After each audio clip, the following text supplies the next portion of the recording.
The room was full of voices an hour ago. Now it was quiet, too quiet.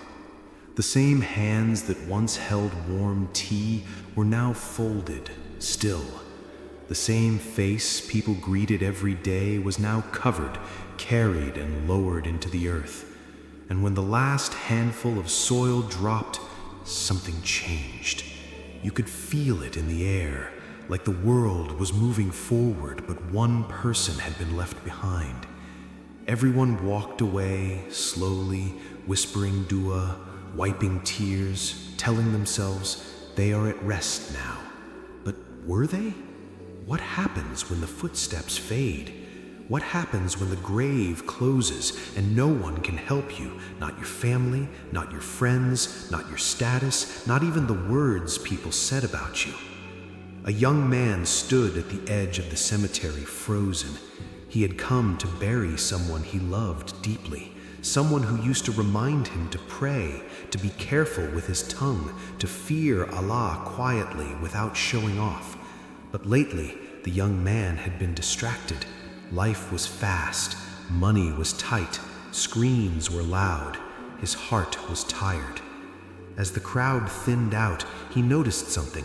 An elderly man remained behind, alone, calm, watching the fresh grave as if he could hear what others could not. The young man walked closer. "Uncle, why are you still here?" The old man didn't look away from the grave. He spoke softly, as if speaking too loud would break something. "Because the first night is not like the nights of this world." The young man swallowed. "What do you mean?" The old man turned to him, and his eyes were heavy, not with tears, but with knowledge. People think the hardest moment is the burial, but little do they know the real test begins after the last person leaves. The young man felt his chest tighten. "Test?" The old man nodded slowly. "A person will be asked, not about what they owned, not about what people thought, but about what they truly lived for." Then he recited, not as a lecture, but like a warning spoken with mercy. "Every soul shall taste death." Surah Al-Imran 3:185. The words landed like a weight. The young man looked at the grave again. Fresh soil, a simple mound, nothing more. Yet his mind filled with questions he didn't want to face. If it were me, what would I say? Would I even be ready to answer? What are those questions? The old man leaned closer, voice almost a whisper. "Son, the grave is the first station of the hereafter, and there are 3 questions no one escapes." The young man's lips went dry.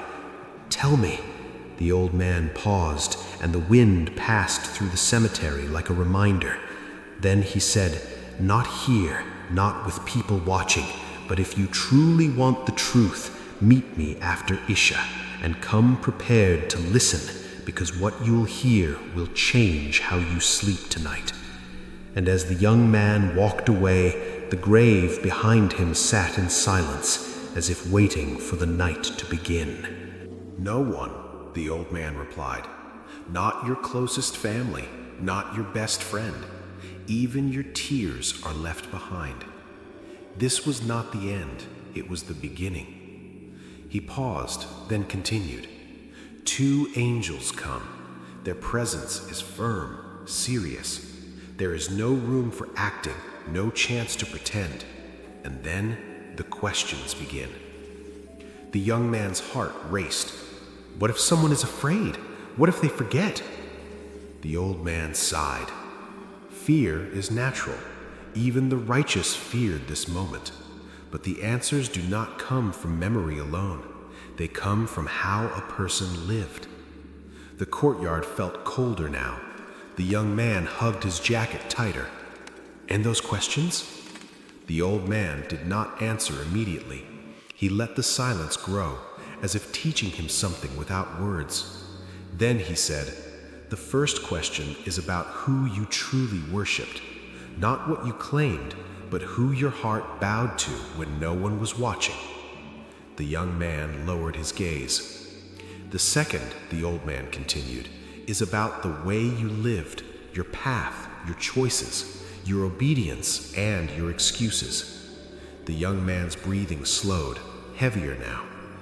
And the third, the old man said softly, is about the one sent to guide you, not just whether you knew his name, but whether you followed his way.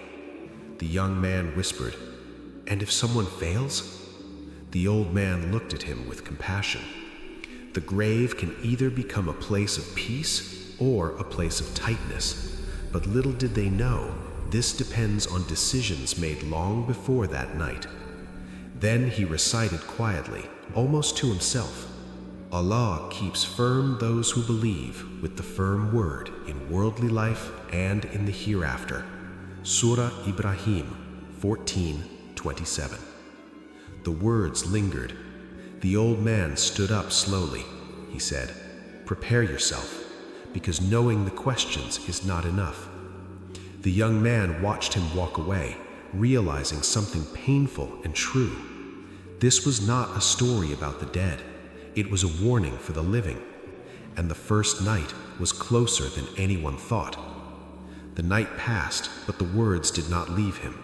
By morning, the young man felt different, quieter on the inside, as if something had been shaken loose.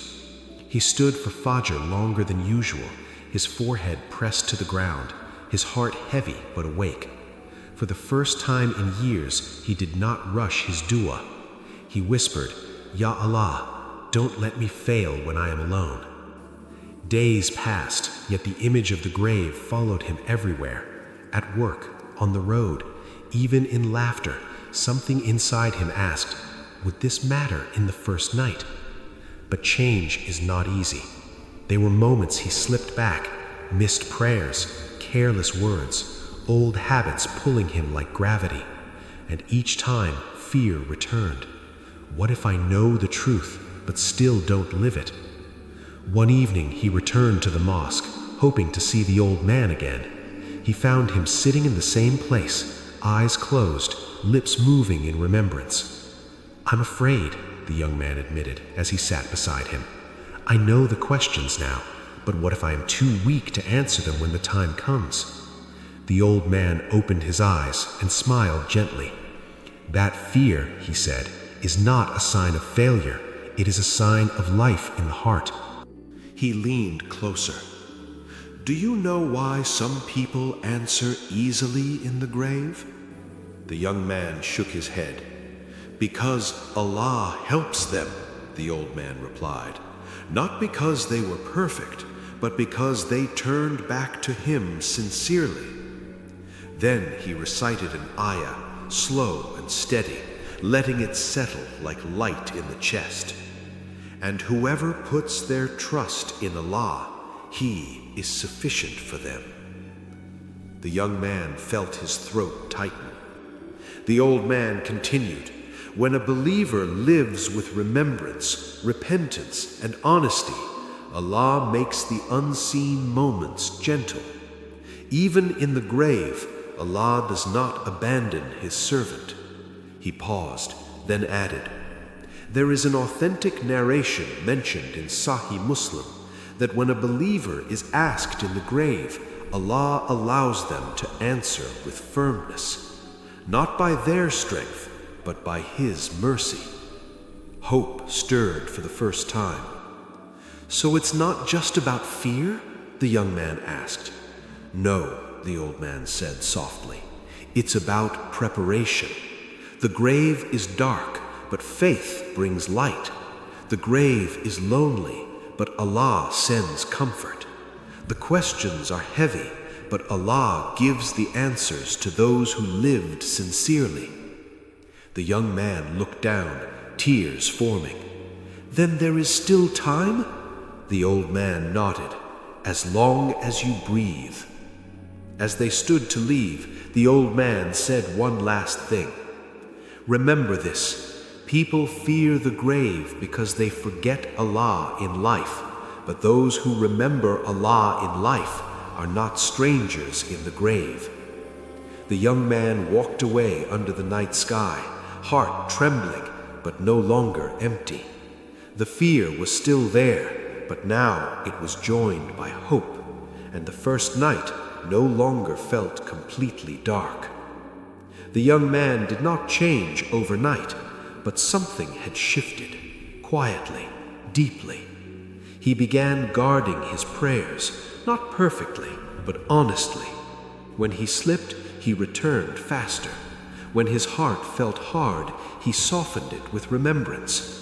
He learned that preparation for the grave was not dramatic acts, but small ones, sincere, done when no one was watching. And slowly, fear turned into awareness. One evening he passed the same cemetery again, the same rows, the same silence. But this time, he did not feel panic. He felt responsibility. He remembered the old man's words, "Knowing the questions is not enough," because the truth was simple. The 3 questions in the grave are not surprises, they are confirmations. Who was your Lord? Answered by how often your heart turned to Allah. What was your way of life? Answered by the choices you made when temptation was easy. Who was your prophet? Answered by how seriously you tried to follow his guidance, not just praise it. The first night in the grave is real. The loneliness is real. The questions are real. But so is Allah's mercy. The young man understood something many people forget. Allah does not wait for perfection. He responds to sincerity. Those who live with sabr during hardship, those who return after falling, those who rely on Allah even when afraid, they are not abandoned in the grave, because tawakkul does not begin at death, it begins in life. When the believer struggles to obey, Allah sees it. When the believer repents quietly, Allah accepts it. When the believer fears the grave and changes their path, Allah prepares ease where the servant expects fear. The grave is not the end of hope, it is the place where truth speaks clearly. And the young man realized this story was not about him alone, it was about everyone listening now. One day, every one of us will hear the footsteps fade. One day, every one of us will be alone with our deeds. One day, the first night will come. But tonight, we still breathe. Tonight, we can return. Tonight, Allah's door is open. And so the heart whispers a simple dua, not long, not loud, but sincere. Ya Allah, when I am placed in the grave and left alone, be my companion. When I am questioned, grant me firmness. When I am afraid, cover me with your mercy, and make my first night a night of peace, not fear, because the grave is dark, but Allah is the light.